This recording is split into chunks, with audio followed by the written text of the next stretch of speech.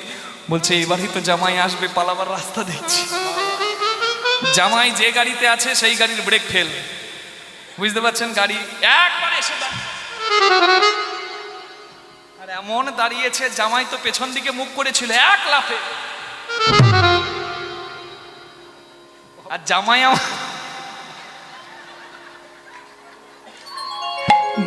এমন দাঁড়িয়েছে, বিনা পয়সার পাউডার গুলো ছিল না সব ছড়িয়ে গেছে চারিদিকে, সবাই।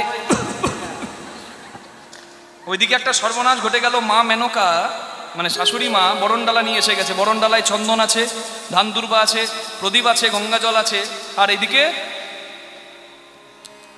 একটা নারদমণি মজা লাগাবার জন্য ঈশ্বর মূল গাছে শিকড় রেখে দিয়েছে, মানে ওই গাছে শিকড় থাকলে সাপ থাকবে না, সাপ পালাবে। আর ওই বরণডালাতে ওই শিকড়টা দেখে যত সাপ বাবার গায়ে ছিল সব কম্পিটিশন করে পালাচ্ছে। আর যে সাপটা গ্যারেন্টি দিয়েছিল সেই সাপটা আগে পালাচ্ছে। আর ও যখন পালাচ্ছে ওপরের জিনিস নিচে নেমে যাচ্ছে, যেই না নিচে পড়ে গেছে ব্রহ্মা বলছে সর্বনাশ, তোলো তোলো তোলো তোলো তোলো তোলো।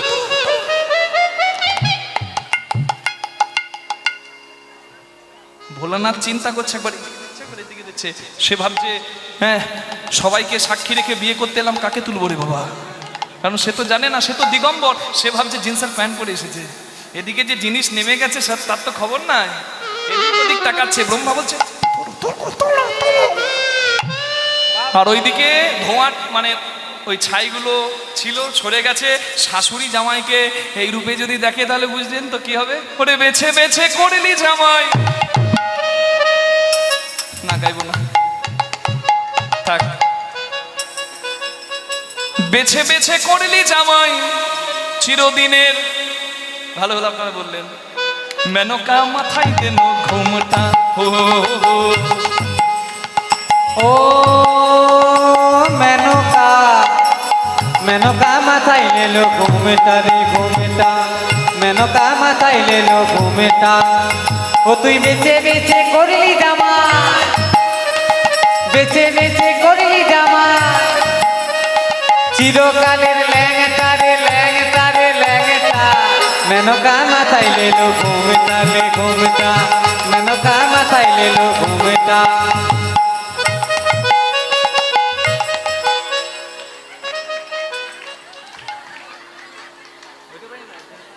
পেলে হয়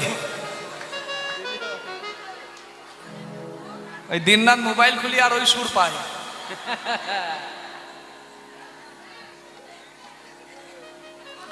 হরি বল। শাশুড়ি যদি ওই অবস্থায় জামাইকে দেখে তো বুঝতে পারছেন শাশুড়ি আর থাকবে তো মাথা ঘুরে পড়ে যাবে। তাই একটা ঘোমটা দিয়ে দিল নারদমণি, সেই থেকে জামাইকে দেখে শাশুড়ি ঘোমটা দেবে, এটাই নিয়ম হলো। দেখুন অদ্ভুত একটা বিষয় হচ্ছে, কার্তিকের বাহন ময়ূর, ঠিক আছে? ভালো করে দেখুন, গণেশের বাহন ইঁদুর, শিবের কাছে সাপ। একবার চিন্তা করে দেখুন না, সাপ যদি ইঁদুর পায় কি করবে? খেয়ে ফেলবে। ময়ূর যদি সাপ পায় কি করবে? আচ্ছা এবার চিন্তা করুন, বাবা ভোলার ষাঁড়, মা দুর্গার সিংহ। এবার চিন্তা করুন তো, সিংহ যদি মানে ষাঁড় পায়, ষাঁড়কে কি করবে? তাহলে চিন্তা করে দেখুন, অসঙ্গতি, সবাই একে অপরের শত্রু, কিন্তু শত্রুতার মধ্যে অসঙ্গতির মধ্যেও যে সঙ্গতি করিয়ে এক করে দিতে পারে তিনি হচ্ছেন মহাদেব। নিতাই গৌর প্রেমানন্দে হরি হরি বল। আজকে জামাইকে দেখে তো মাথা ঘুরছে হিমালয় রাজা। হিমালয় রাজা বলছে নারদ মুনিকে, আপনি আচ্ছা বেঈমান তো, আপনি বলেছিলেন আমার জামাই বিশ্ববিখ্যাত, এটা বিশ্ববিখ্যাত।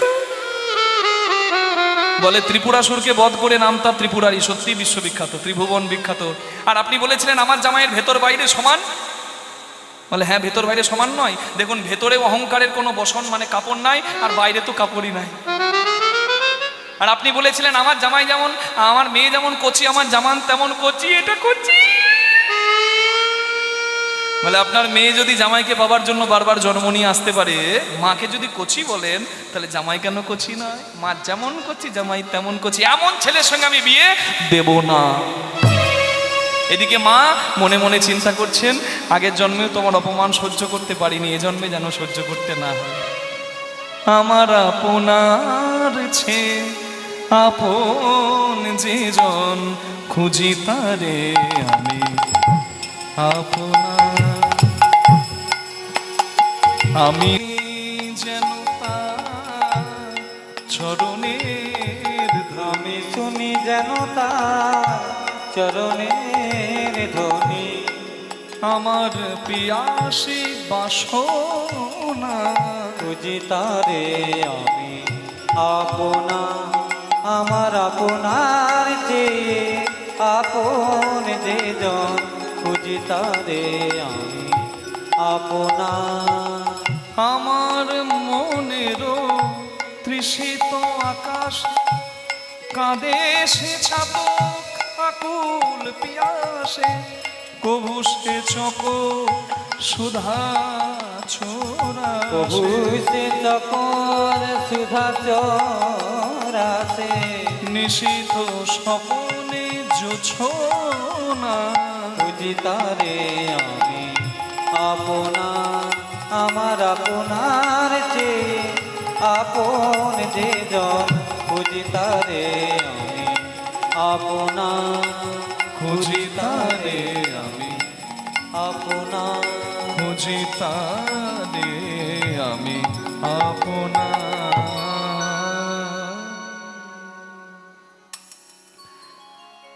শিব যখন নিজের সত্তাটা দেখালো, তখন শিবের তত্ত্ব বুঝে বিবাহে রাজি হয়ে গেল দক্ষ মানে হিমালয় রাজা।